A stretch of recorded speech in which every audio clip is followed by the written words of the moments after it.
you go. These will be recorded and these will be recorded and placed on the gallery of our webpage so that they'll be accessible. So I guess for the recording, I should introduce you, Robert, as a marketing genius and founder of Evonomics.com. How about that for a short and Sure. sweet I introduction? have my own intro. I actually created a quick slide deck that has an introduction to myself so anyone can see it. Let's go. All right, let me share my screen.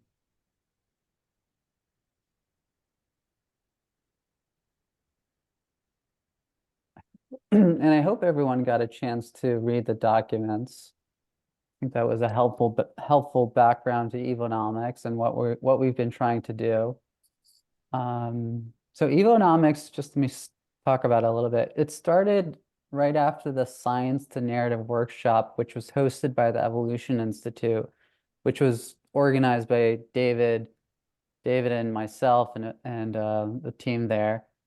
And that And included Nick Hanauer, by the way, since Goldie is and here, Eric and and Eric Liu, people like Eric Liu and Eric people like Beinhocker. John Haidt, Eric Beinhocker, right? Those folks. Um, just trying to find my deck. And I mean, that was a conference slash workshop that started because post 2008 economics had failed, right? The neoclassical, neoliberal worldview was failing, but there was nothing to replace it. And David, you were just starting your adventure into economics and how evolution applies to economics. And we were working together with a bunch of other folks trying to figure out um, how to take the new ideas from evolutionary science and apply it to the field of economics, and how it wasn't just about new research that needed to happen. It was also about a new kind of worldview, a new paradigm that needed to be passed on to people. Sorry, I'm having trouble with my slides. One second.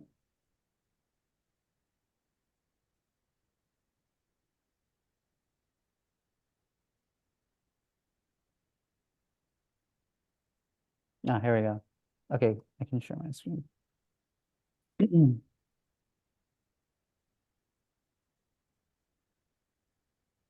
everyone see my screen? I have to say that Yep, all the yep, time. Great.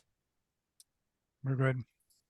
So yeah, so the history again, history was that the Science to Narrative initiative started. There was the book, The Gardens of Democracy by Nick Hanauer and Eric Liu, and that book set the stage for in my opinion, what needed to be done, which was how do you take the new science of evolutionary ideas and complexity science, apply it to economic theory, and then convert that into narratives that could really reach the masses and public policy makers and anyone in power that could influence public policy and so on. And so that started it. I'm going to get into how I developed Evonomics, and then I'm also going to talk about where we are now and some of the challenges. So just again, a little bit about myself. I think when I started Evonomics, I was just starting in higher ed marketing. I worked at St. John's University. It was my first marketing job, actually. I'd worked with Evolution Institute after college with David and trying to develop his online presence and the magazine that we first started, which was called This View of Life, which is a popular evolutionary science magazine. And so I have a lot of experience today in advertising and marketing, understanding some tactics, and I'll talk about how those tactics really took form when we started Evonomics.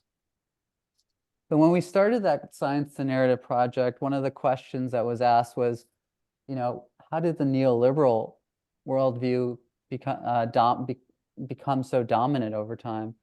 And I had looked into the history of neoliberalism. There's two great books. I actually have one over here. I was just looking at it.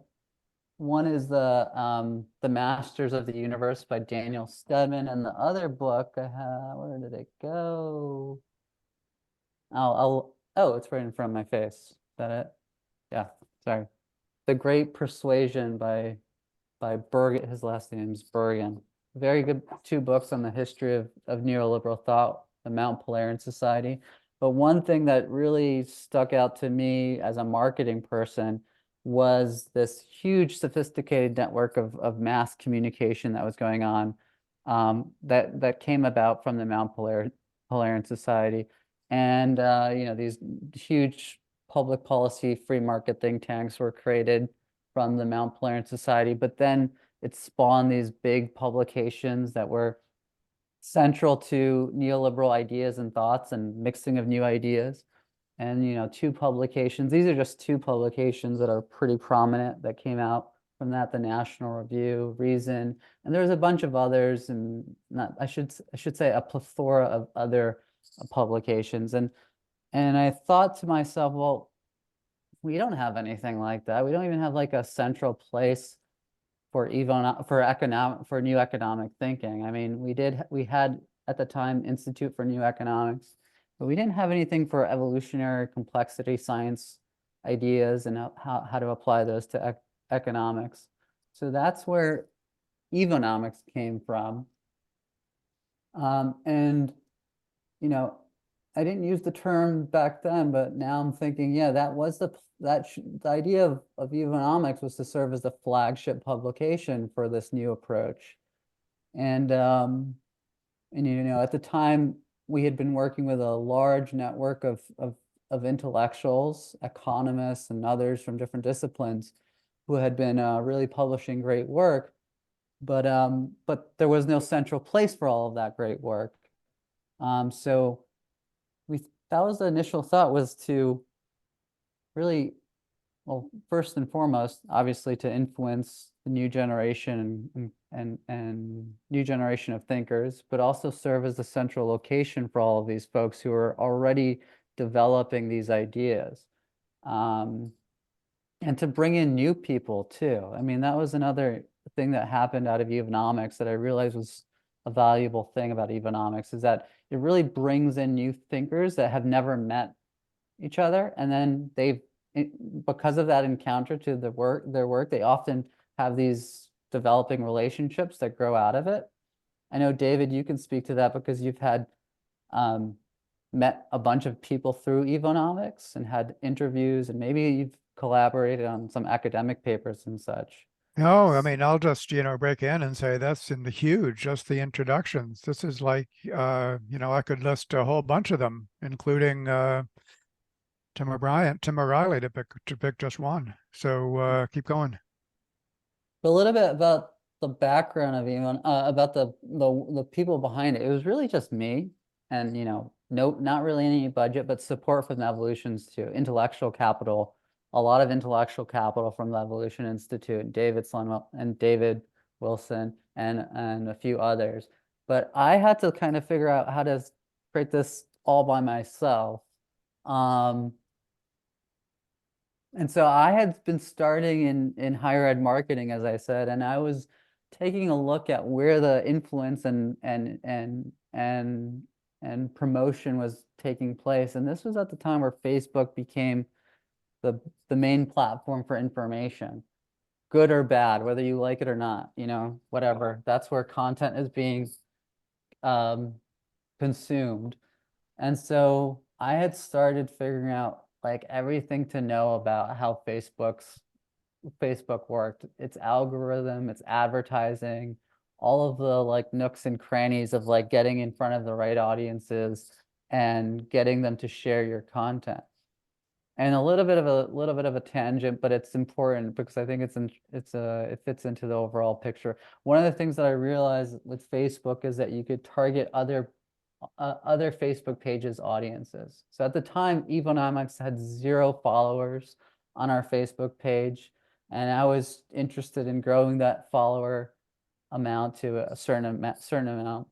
And I realized that INET, Institute for New Economic Thinking, had spent probably tens of thousands, maybe hundreds of thousands of dollars growing their Facebook followers. And so they had 200,000 followers on their Facebook page. And I said, wow, that would be a great audience to follow Evonomics. And so I was advertising initially to iNet's audience, and I didn't have any content at the time because I didn't launch the magazine first, because I realized that one of the things that I had to do prior to launching a magazine was actually start with an audience before, which is kind of counterintuitive actually, is to start with an audience of people who might consume my content and who are already following me before giving content to those audiences. There were some models out there where some Facebook pages had started uh, building audience before they built a publication. And so I kind of copied those strategies. And I said, how do I get my audience there already before? Because I knew that if we could build that audience before, Facebook has these amazing network effects. You know, we know network effects from virality and sharing and all of that stuff. But I had studied, you know, network effects through complexity science, and I had seen that the algorithm, how the Facebook algorithm worked. And I realized that if I started with 10,000, if I could grow my followers to 10,000 people, I could create this kind of network effect. Um, and that meant like 10,000 people could give me access to millions and millions of people through Facebook. And so what we did, or what I did, was I used my own advertising budget, and I just targeted iNet's followers for a good few months to grow my Facebook following. And I sent them content that wasn't even Evonomics content. It was just great content from the internet. And they were following my page.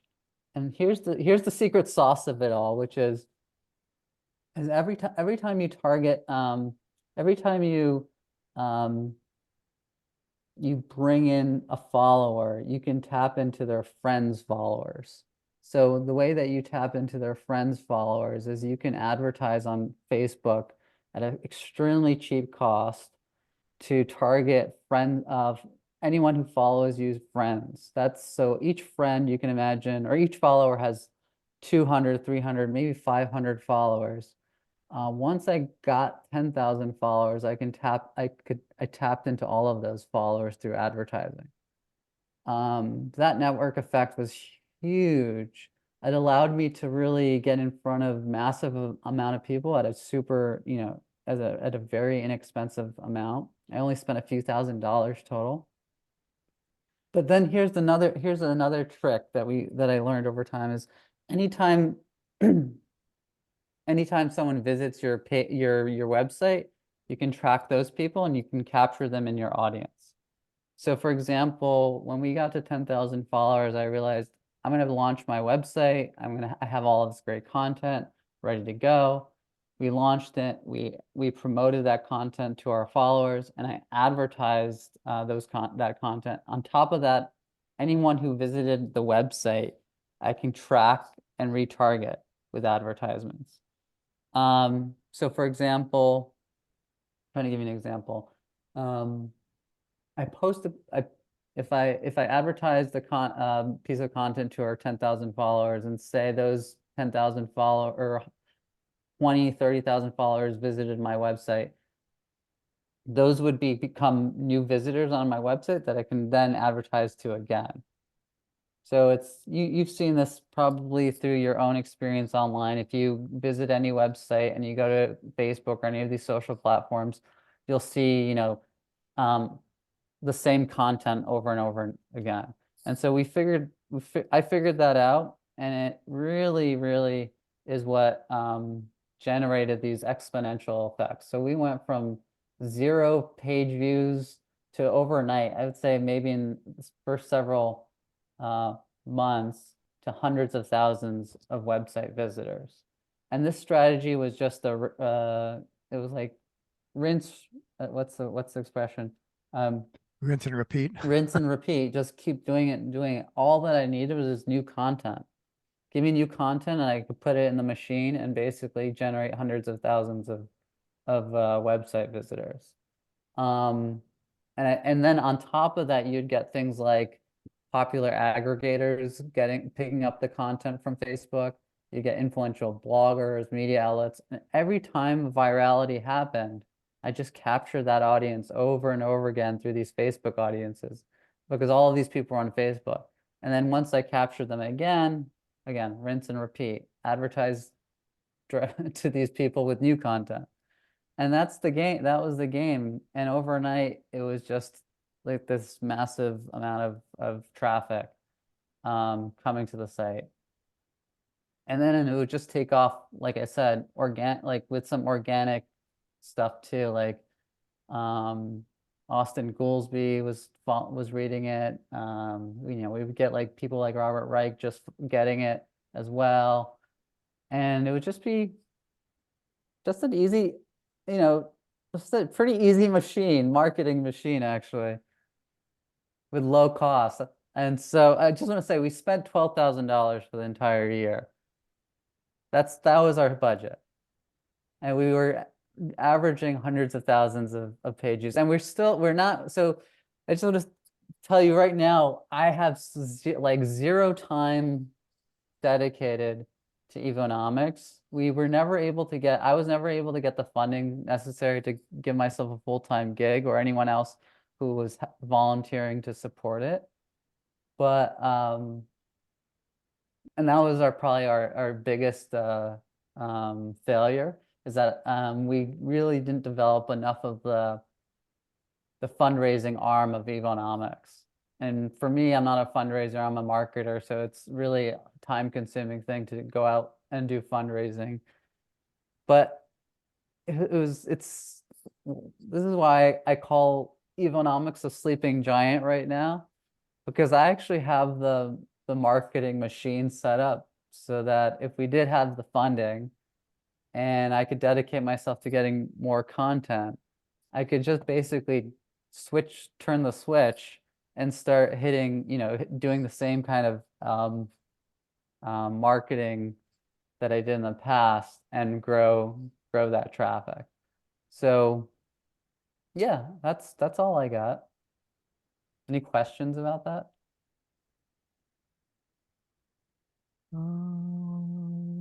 Okay, do you want to switch off the screen? We could see ourselves and I'd like Goldie to go first because you have to leave very soon, Goldie, Yeah, right? yeah. Actually, can I just go back to, I never showed this one off, but this is the actual strategy here. So the more people who you get to your website, you can retarget them. So on the bottom, you get the highest, they're called a retargeting audience. And then on top, the beauty of Facebook and all of these ad platforms, by the way, they're all copying each other, is that you can take your highest performing audience, whether they're your customers, or this is if you're a business, if they're your customers. For universities, it's our donors, or nonprofits, it's donors. And Facebook has the ability to find people who look like those people, like through all of these different interests and profiles of people, and they have all of this data. So you can find people who 2 to 3 million or 4 million people who look like your most your loyal customers or readers or subscribers or donors. And that was another key thing that we started getting into later on in Evonomics. We really started focusing on lookalike audiences because we could reach 3-4 million people who've never seen us before at a very low cost, because Facebook knew so much about how those people matched our most loyal audience members. And we were seeing incredible response rates, like extremely low cost per clicks compared to industry benchmarks. I'm talking about like 5 cents for us versus an industry benchmark of anywhere between 25 cents and $1. And then also a click-through rate of somewhere between 3 to 4%, where a really good click-through rate, like a phenomenal click-through rate, is 1%. So these types of metrics are strong indicators that we could get into huge audiences, these amazing big audiences, and deliver really valuable content that they're highly engaged in. And by the way, we did see donations from our readers, but that donations was about 12,000, like I said, $12,000 to $13,000 a year. And so we were using all the donation money from our readers to pump back into our advertising to keep the machine going and trying to grow that. So that's all I'll say. Okay, Goldie. I assume you never paid for content or ever intend to pay for content. Well, the thing is, if we had the money, we'd probably pay for content. Right. But we had a limited budget, as I told you. And so one of the key strategies we just had to go with, and I think it's actually an extremely valuable strategy, is that we wanted to take free use content that didn't get the day and light it should get in terms of reaching the right audiences. And we spent our own money to advertise content from other people that tended to sit there for a long periods of time. For example, I'll give my good story was David Graeber, who passed, as everyone knows, he's passed away, a great anthropologist. He wrote this article maybe over 10 years ago on capitalism and bullshit jobs. This article started in this like like a magazine that didn't really get much attention. I asked him to republish it. He gave me permission to republish it. His new the new version on Evonomics got almost 1 million readers. He tweeted to me personally. He said, how many readers do you have? And I told him 1 million readers. He saw it getting attention all over the place again after 10 years when he initially published it. And he told me that he just put a down payment on his house because he sold the idea of writing this book based on the article that he republished on Evonomics.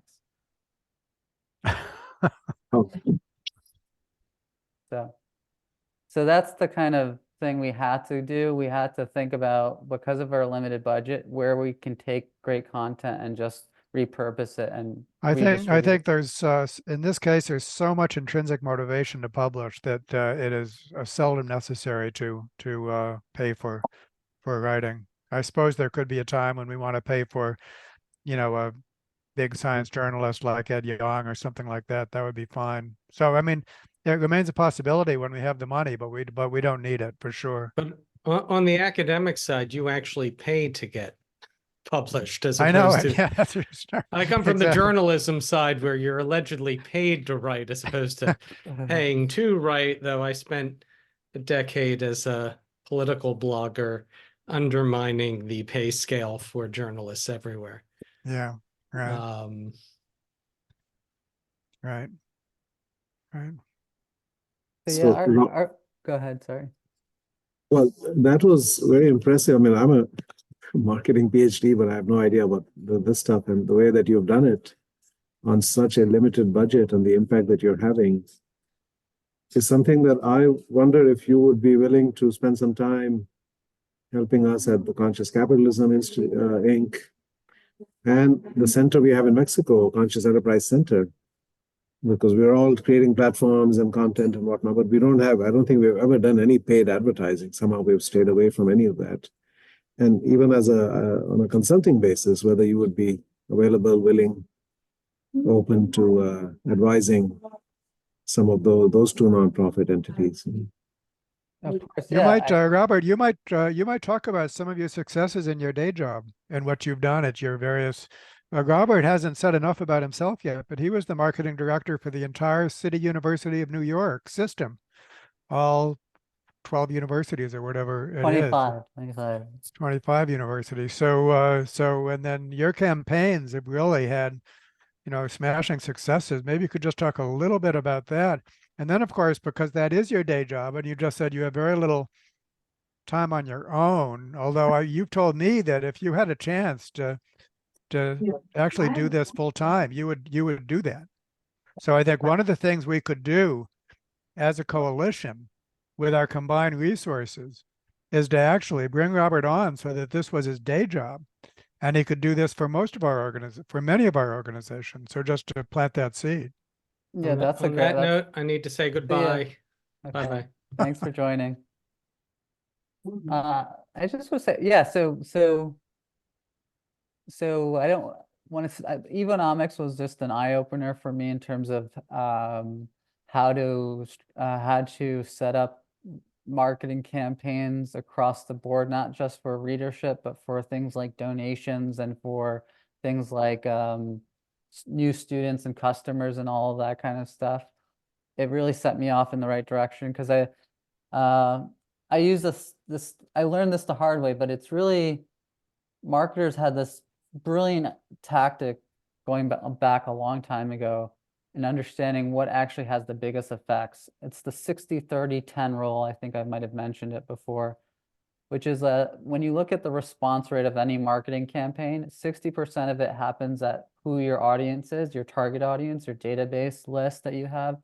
30% of it happens at the message. What do you got? Who are you? What's your ideas? Why do I care about your ideas? And 10% of it is your design, your aesthetics, your color choices, and all that kind of stuff.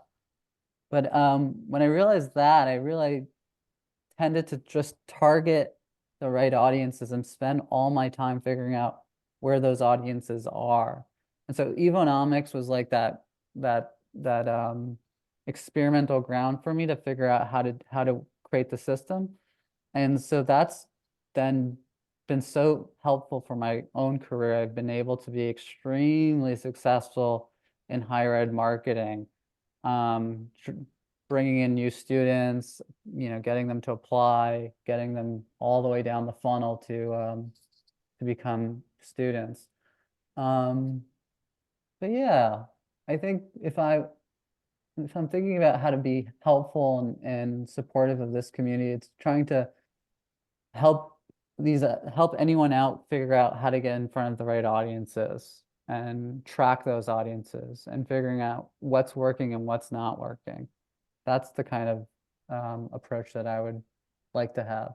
How is it much as it wedded to Facebook? So for example, oh, can I just, yeah, that's a good question. So all of these platforms today, they're pay to play. They're pay to play. I'll say that a million times over. It's pay to play. Don't, like, you post on social media and your Facebook follower group, you're not going to get much attention. But if you use their paid algorithm, paid advertising and the algorithm that goes along with that and the data that they have on all of these audiences, you can really have these big, powerful effects. And at some point, you can get to the point where I think you might be able to just lower your budget, your spend in advertising, because you've built such an organic followership and brand that advertising no longer is as important as it used to be. so you could, I mean, what would you do, for example, on LinkedIn? So it's, again, the platforms, it really is where you should spend your money. Where you should spend your money is where your audience is and how much time they're spending on those platforms. So I haven't seen great advertising on results on LinkedIn, primarily because the time spent on, say, Facebook or YouTube is so much higher, and the engagement is so much more on those platforms. So I would spend maybe some money, but I wouldn't spend that much on LinkedIn. Okay. So going back to my question, Robert, you would be available, and we would pay for the Center or Conscious Capitalism Inc. to get you to advise them on some of these things. Of course, yeah. I'd love to take on more great projects. These are all mission aligned, right? These are all people, entities trying to do things that are aligned with what we're talking about here. Wonderful. I'm going to share this recording with a couple of people, if that's okay, David. Well, of outside course. of our group, and then recommend that we have a conversation with Robert about how to leverage these technologies. I mean, if that's a great connection all by itself, I mean, if that one thing happened, then this idea of presenting would be fulfilled. But I'd actually like to explore going still further, and if once we appreciate what Robert's capable of doing, then is there some way that there could be some other people who would want his services, and that and if that built up enough, then it is possible that Robert could actually do this full time on behalf of the whole coalition, basically. And so that would be, wouldn't that be something? Then we get something that's a little bit more like the Mont Pelerin Society, where we have enough investment so that we actually have staff and to do this systematically. So I'd like to hold out that high hope.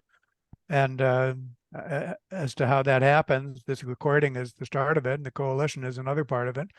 But proceed, Raj. I mean, just what you want to do in terms on behalf of your own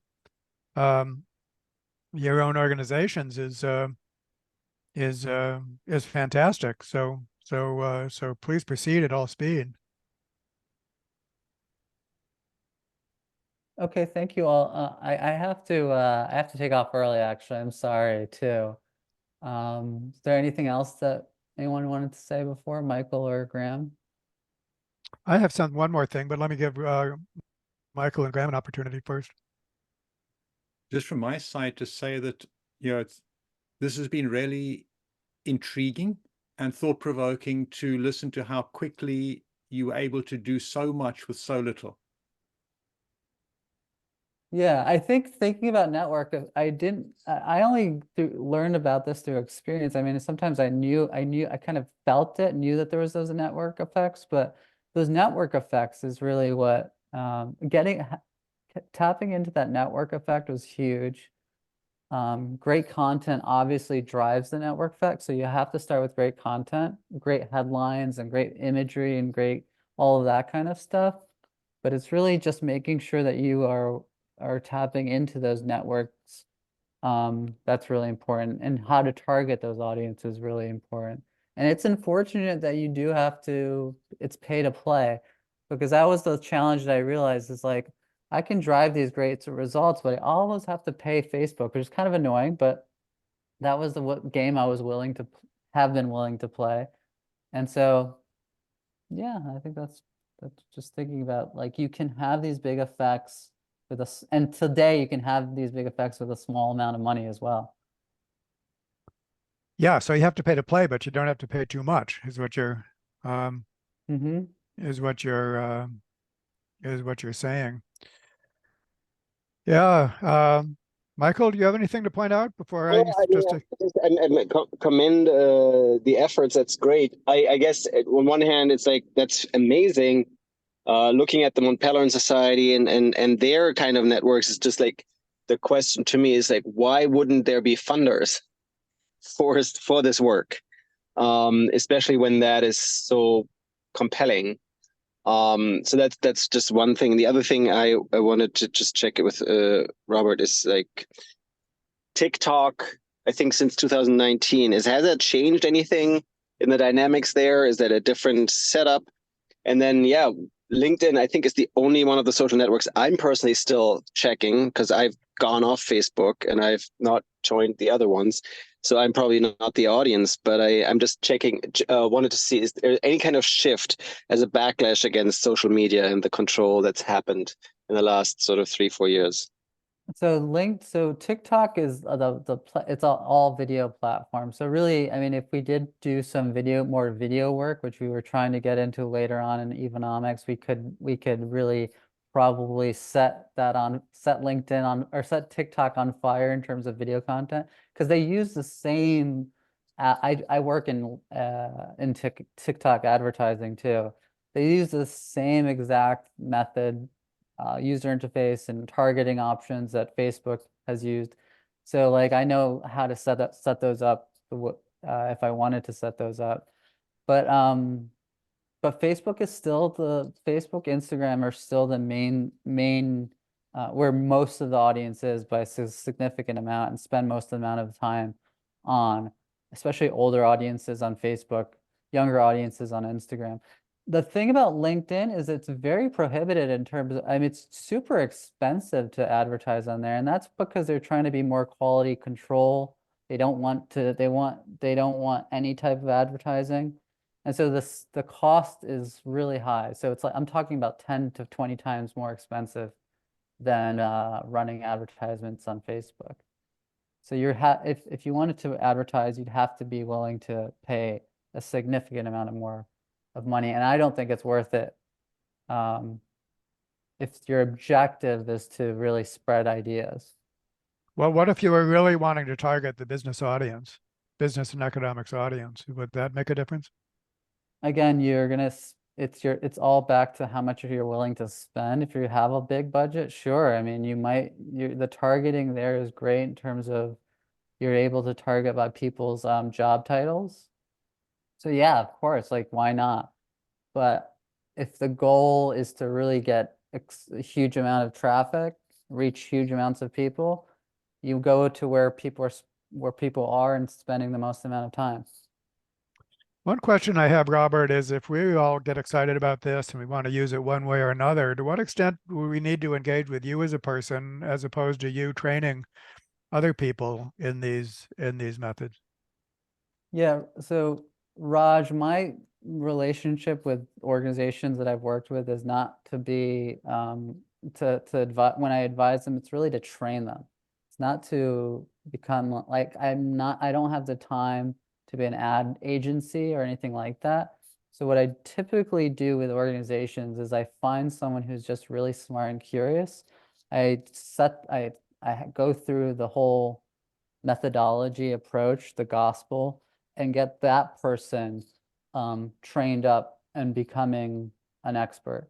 And that's really the kind of approach that I prefer. And I think is more valuable to organizations than just relying exclusively on me. So do you have some examples of where you've done that? Yeah, a bunch of examples. I've worked with well,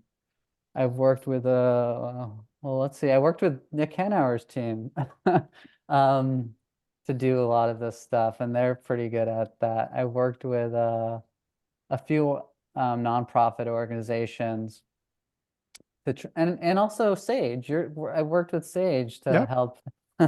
He Yep. works with you. So I've done a bunch of that, and I enjoy that because it's more effective, I think. Yeah. No, maybe perhaps the final thought I have here is this is, of course, a process of cultural evolution.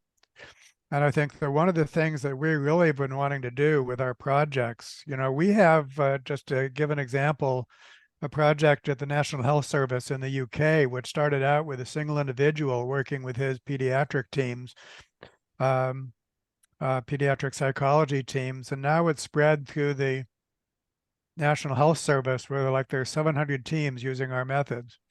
And it all took place, so that's a fabulous success, but it's undocumented. And we didn't have the resources to actually, chart it as it took place or, no randomized control trials or anything like that.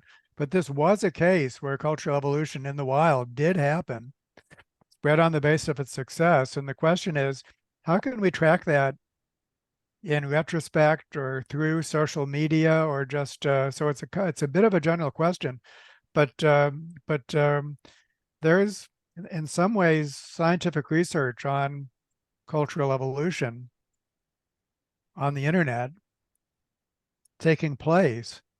And how do we conceptualize it that way and study it and then perfect it that way, the spread of our ideas? Does that make sense, Robert? Is that too diffuse a question or Well, I think what I want to say is that I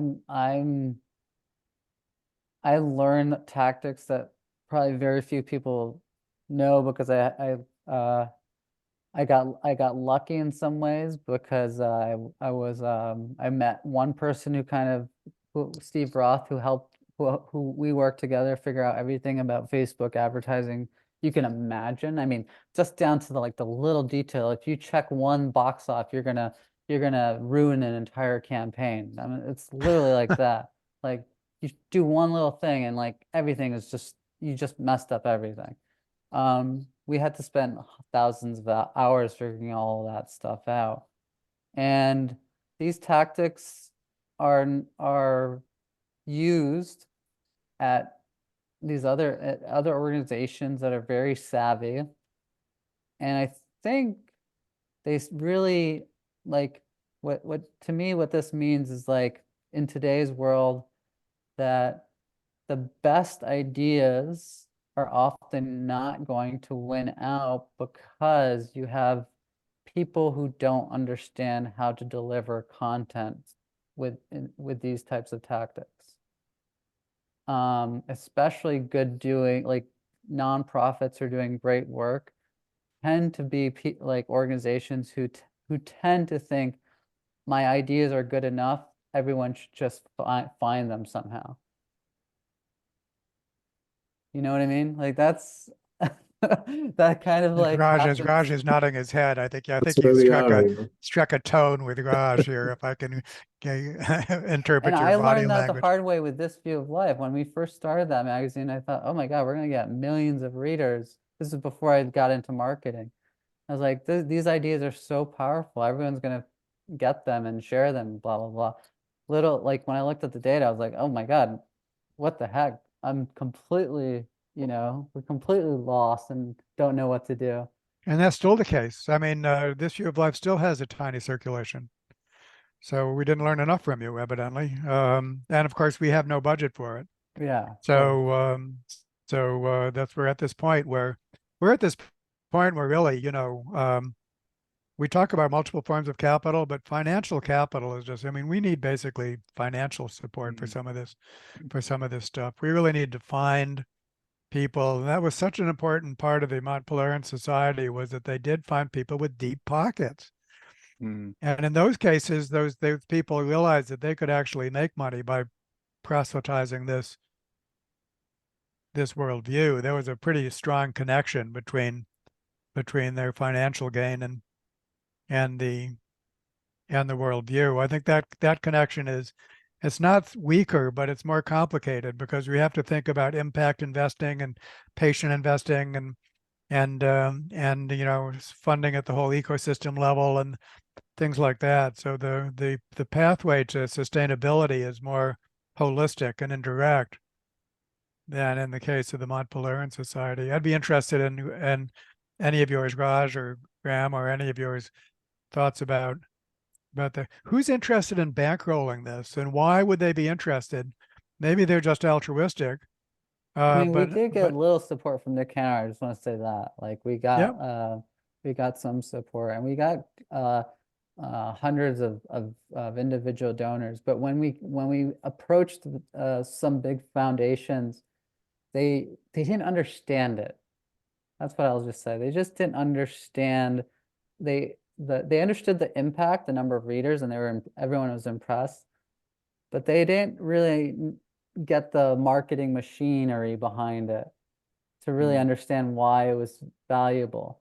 And I think that's partly because that's not their job. That they really care about like how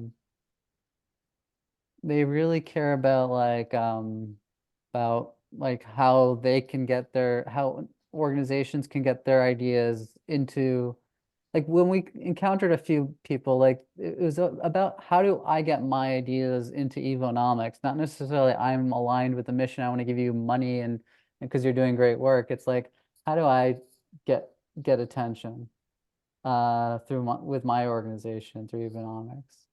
And maybe I'm just a bad fundraiser, but I don't like that kind of quid quo pro kind of thing. I'm a little bit naive, maybe. I'm like, well, no, pro-social, I think. I mean, to have a pro-social orientation is part of what I think is part of what we want. If it's a what's in it for me mentality, then it's just really, don't really get it. Like I've had these encounters where people are like, I just want to,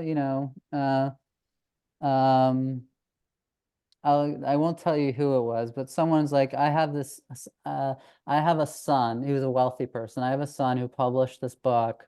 Can you put his content on your site? Very unrelated to anything on Evonomics, but it was those kinds of situations that I was just like, this is not my type of thing where I'm not going to be good at this because I don't like those type of relationships. Two thoughts here. One of them, in terms, Raj, of your request, I'm wondering, Robert, whether that might be something that you do for all of us as one single session, or all of us in parallel, because I think it would be beneficial if all of us actually understood how to do this, both, so that we can really all contribute to the success of this entire endeavor. Yeah, Yeah. like imbuing an ecosystem rather than an organization or individual, I think is way more like, this is my methodology when I apply it to my current So employer. let's just grab onto this. You could teach a master class. We could also pay you for it, but you could teach a master class, basically some kind of Yeah, multi-session like I literally master class.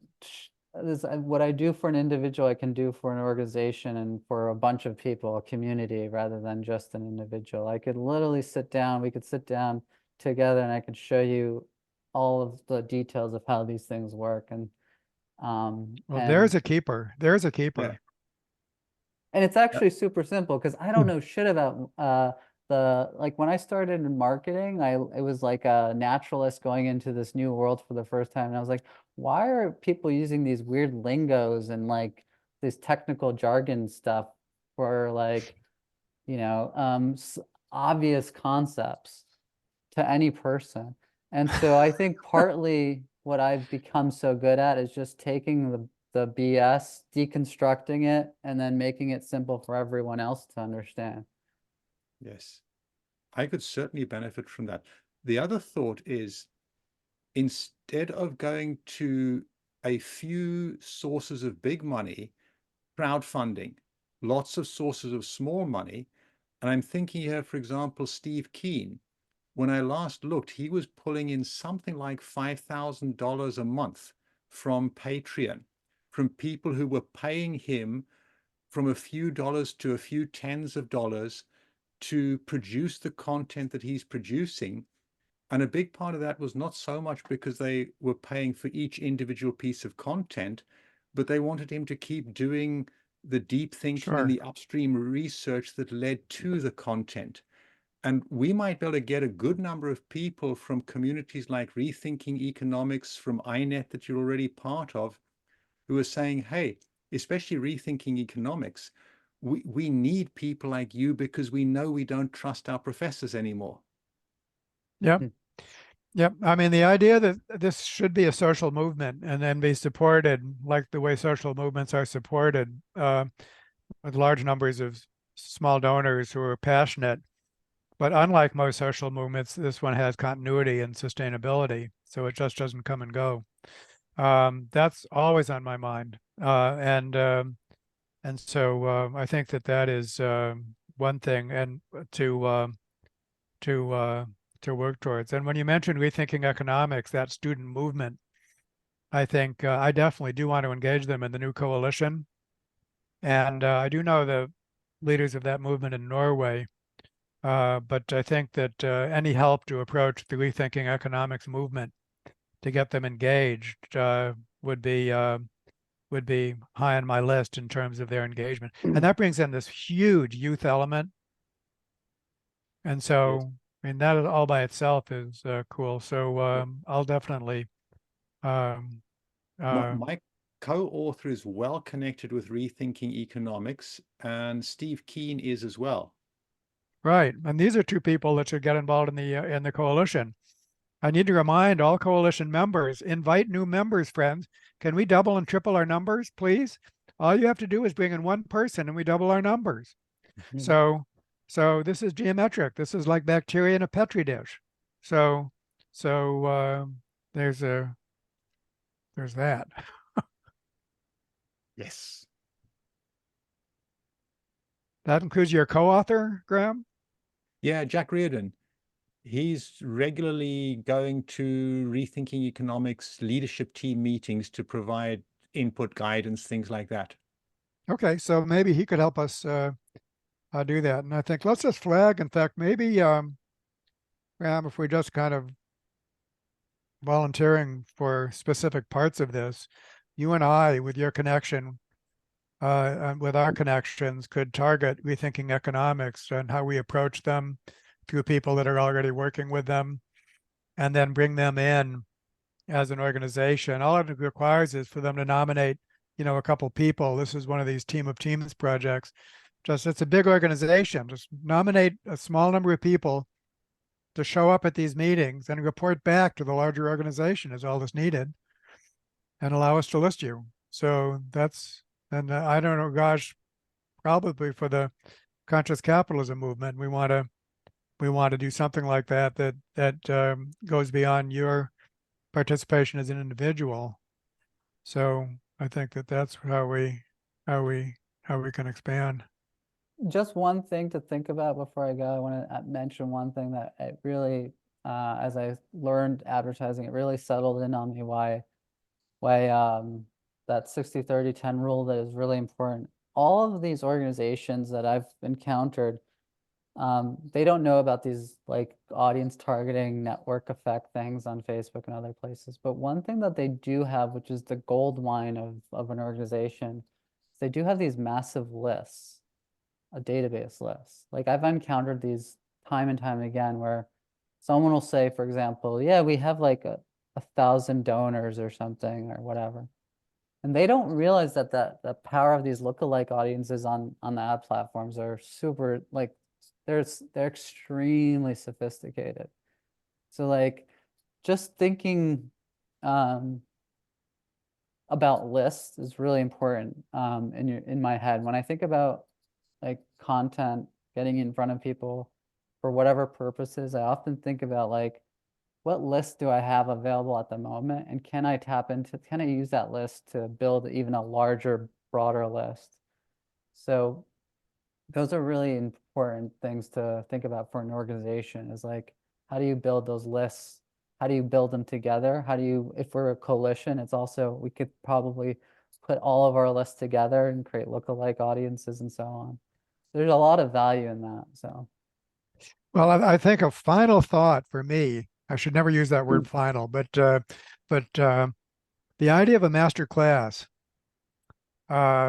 is awesome. And so let's all of us, and especially you, Robert, think about what would it be like to teach a master class in this so that we could have lots of people involved. And what would it take? And this is offering something of tremendous value. So I think this is a case.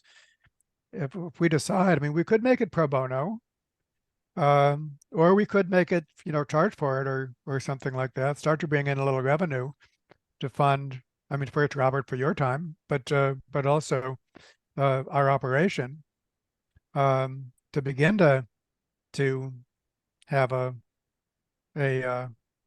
funding basis for it. So let's just Yeah, I'd be glad to do it pro bono for our small group too. And like it would probably an hour would be enough to really show the power and how everything, behind the scenes, behind the hood. well, And look, then let me just break in. I Mhm. think this is something where we really want that hour that you think is all that's needed. No, then they all need to go out and do something, and then we need to come back and report on it needs to be iterative, I think. And so after a session, then there's some doing that goes on, I think, and then to come back, and that makes it iterative, don't you think? And so it could be like maybe 3 sessions or 4 sessions or something, so that it just doesn't end up with like some instruction and then it's up to them to and nobody gets to report on their experience or anything like Mhm. that. Yeah, I agree, 100%. Um, Okay. Yeah, we could start maybe, I mean, just a thought, we could start with a piece of content that we want to promote on Evonomics. I know David, you have your piece that we're still working towards. Yeah, I mean, just separately, we want to publicize the hell out of our rethinking series, beginning with part 1, which is now published. So So I and just want that's to show one thing before I go. This is the cool thing. So if you look at Evonomics, okay, so we have, these are our audiences. This is the Facebook ad platform. This is like where we build audiences.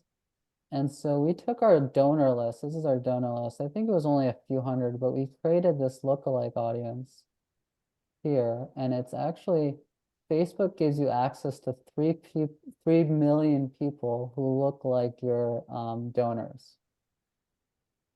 So this audience, we've actually targeted this 3 million here many times. And I'll just show you what that looks like too. We have this audience called Greatest Hits, and inside it we've been advertising different the amazing Arab scholar who I'll just give you this is a good example.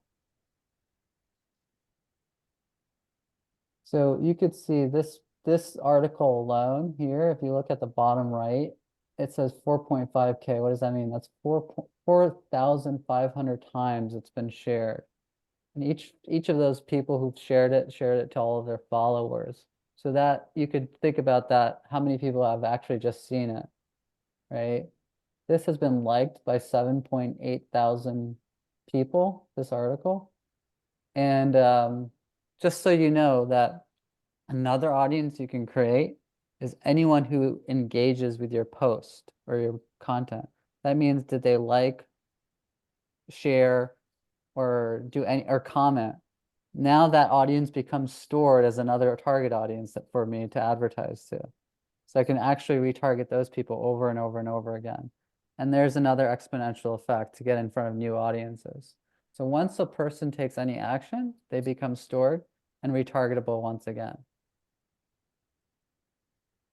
So that's the kind of, yeah. And then so we see that across the board with some of we've been advertising our best content on Facebook because we know it's already done so well. So why not reach new audiences with that content? That's another point, is that this material is evergreen. You can publish something 5 years old and it's just like, the river that you never step in twice.